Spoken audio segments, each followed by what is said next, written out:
السلام علیکم ورحمۃ اللہ وبرکاتہ۔ میں انشاءاللہ اس ویڈیو کے اندر 12 وفات کے بارے میں بتانے آیا ہوں۔ دعا کریں کہ اللہ تبارک و تعالی صحیح کہنے کی اور اس پر عمل کی توفیق عطا فرمائیں۔ ویڈیو شروع کرنے سے پہلے میں ان تمام حضرات سے مؤدبانہ درخواست کرتا ہوں کہ جو اس چینل پر سب سے پہلے آئے ہیں ان سے میری مؤدبانہ درخواست ہے کہ وہ اس چینل کو ضرور سبسکرائب کریں تاکہ نئی آنے والی ویڈیو آپ کو سب سے پہلے ملتی رہے۔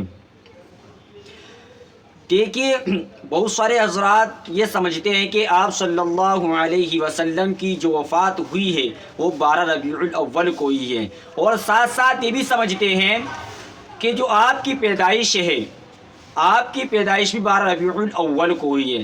یہ قول جو ہے مشہور ہو چکا ہے، لیکن اس میں علماء کرام کا اختلاف ہے۔ کسی میں پیدائش کی جو تاریخ آئی ہے وہ 8 بھی آئی ہے اور 9 تاریخ بھی آئی ہے، 12 بھی ہے، لیکن یقینی نہیں ہے۔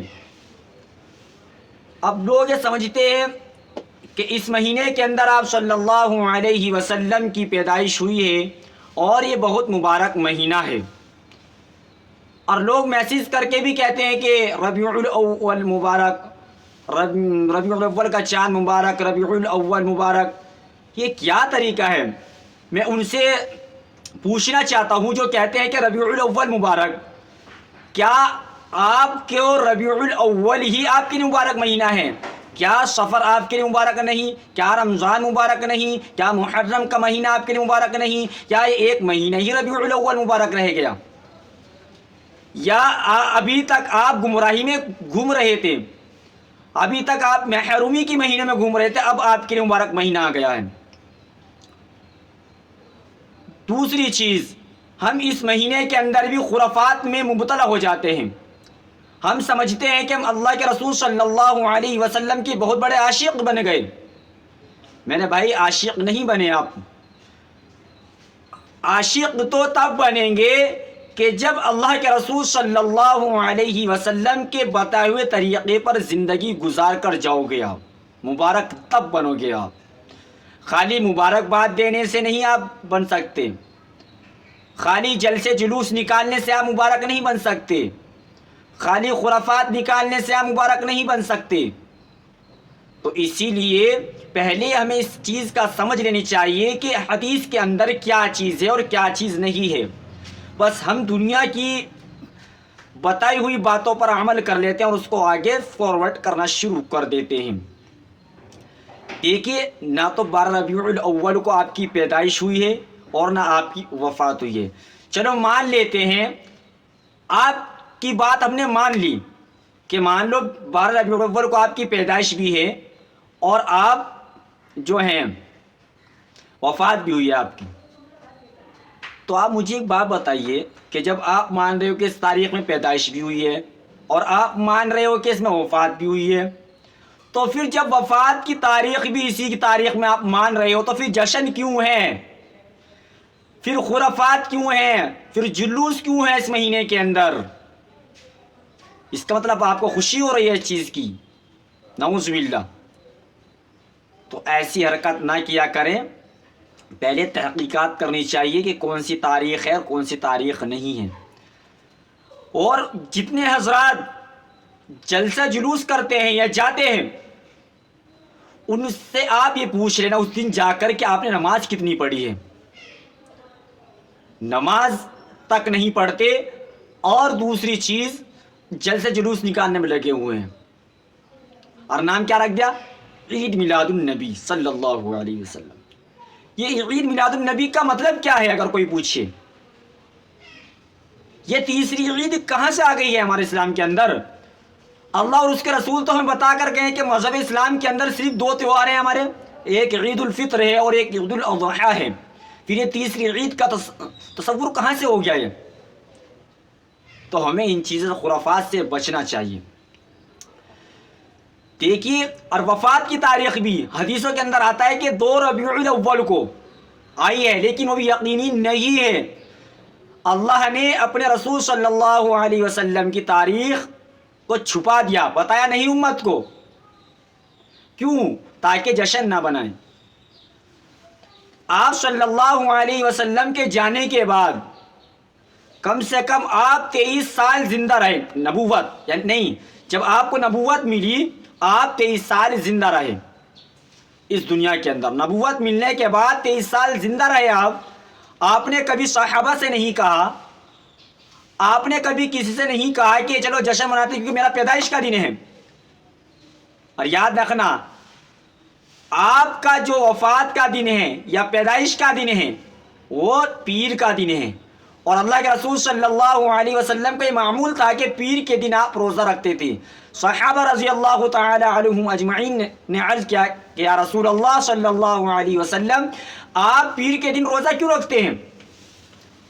تو آپ صلی اللہ علیہ وسلم نے ارشاد فرمایا یہ میرا پیدائش کا دن ہے اس لیے میں اس دن روزہ رکھتا ہوں۔ اللہ کے رسول تو روزہ رکھ کے گئے ہیں۔ سچا عاشق وہی ہے جو اللہ کے رسول صلی اللہ علیہ وسلم کے بتائے طریقے پر زندگی گزار رہا ہو۔ ہمارے لیے نہ تو ربیع الاول مبارک نہ سفر مبارک، ہمارے لیے اور آپ کے لیے مبارک دن وہ ہے، مبارک مہینہ وہ ہے کہ جس دن جس مہینے کے اندر ہم عبادات زیادہ کریں، ہم اللہ کی حمد و ثنا زیادہ کریں، وہ آپ کے لیے اور میرے لیے مبارک دن اور مبارک مہینہ وہ ہے۔ اگر آپ نے چاہے وہ رمضان کا مہینہ ہو، چاہے وہ ربیع الاول کا مہینہ ہو، چاہے وہ ربیع الاول کا یا ربیع الثانی کا یا سفر کا یا محرم کا مہینہ ہو، اگر آپ نے اس میں خرافات میں وقت گزارا پھر آپ کے لیے تو مبارک مہینہ وہ ہے ہی نہیں، تو کیسے آپ مبارک مہینے کی مبارکباد دے رہے ہو؟ آپ کو جب نبوت ملی تو 23 سال آپ زندہ رہے اور کبھی بھی آپ نے جشن نہیں منایا، نہ صحابہ سے کہا کہ چلو آج جشن مناتے ہیں میرے یوم پیدائش ہے۔ اسی طریقے سے آپ کے جانے کے بعد خلیفہ کون بنے؟ ابو بکر صدیق رضی اللہ تعالیٰ عنہ 2.5 سال زندہ رہے ابو بکر صدیق، انہوں نے کبھی جشن نہیں منایا۔ اچھا، تیسرے نمبر پر کون آتا ہے؟ حضرت عمر بن خطاب رضی اللہ تعالی عنہ 12 سال حکومت فرمائی، انہوں نے تو 12 سال میں کبھی جشن نہیں منایا۔ حضرت علی بن طالب رضی اللہ تعالی عنہ نے 5 سال حکومت فرمائی، کبھی جشن نہیں منایا۔ اچھا، یہ کیسی سنت ہے کہ یہ صحابہ کے تو سمجھ میں نہیں آئی اور ہم بہت بڑے اللہ والے بن رہے ہیں کہ جو سنت ہمارے سمجھ میں آ گئی ہے۔ تو ان خرافات سے ہم کو بچنا ہے، ہمیں سیرت النبی کا مطالعہ کرنا ہے کہ آپ کا گھر کے اندر رویہ کیسا تھا، باہر کے لوگوں کے ساتھ کیسا رویہ تھا، آپ کے اخلاق کیسے تھے، آپ نے اس دین کو پھیلانے میں کتنی تکالیف برداشت کی، ہمیں تو ان چیزوں کو مطالعہ کرنا چاہیے۔ لیکن ہم عجیب و غریب ایک خرافات کے اندر مبتلا ہوتے جا رہے ہیں۔ آپ کے دور میں تو کبھی نہیں بنا جشن، تو ہم کون ہوتے ہیں؟ مانتے ہیں کہ ربیع الاول کو مہینے کو اللہ نے اس میں آپ صلی اللہ علیہ وسلم کی پیدائش بھی کری اور وفات بھی۔ اسی طریقے سے اللہ رب العزت نے جمعہ یعنی کہ 7 دنوں کے اندر جمعہ کو منتخب فرمایا کہ جمعہ تمہارے لیے مبارک ہے۔ مبارک بھی تب ہوگا تب ہم اس کے اندر اخلاص کے ساتھ عبادت کریں، درود و سلام پڑھیں، آپ کے بتائے طریقے کی زندگی کا مطالعہ کریں، تب مبارک ہے۔ ورنہ لوگ تو جمعہ کو دن کی پتہ نہیں کیا کیا خرافات کرتے ہیں، عیاشی میں اپنا وقت ضائع کر رہے ہیں۔ جمعہ مبارک، جمعہ مبارک، بھائی کیا جمعہ مبارک ہے؟ یہ مبارک تمہارے تب ہے تب تم اس کے اندر بتائے طریقے پر عمل کرو۔ ہاں کچھ خصوصیت رکھی، جیسے رمضان کی خصوصیت الگ ہے، جمعہ کی خصوصیت الگ ہے، ان کا انکار نہیں ہے، یہ تو خصوصیت تو رکھی ہے اللہ نے، لیکن اگر ہم اس دن کو غنیمت جانتے ہوئے عبادت کریں، جمعے کی اذان سے پہلے ہم مسجد جائیں تو ہمارے لیے مبارک ہے یہ۔ تو انشاءاللہ جو چیز میرے ذہن میں تھی میں نے آپ لوگوں کے سامنے عرض کر دی، لیکن انشاءاللہ یہ ربیع الاول کا مہینہ چل ہی رہا ہے، تو انشاءاللہ جو میرے ذہن میں آتا رہے گا میں آپ لوگوں کے سامنے سے پیش کرتا رہوں گا. تب تک آپ مجھے اجازت دے دیجیے. السلام علیکم ورحمۃ اللہ وبرکاتہ.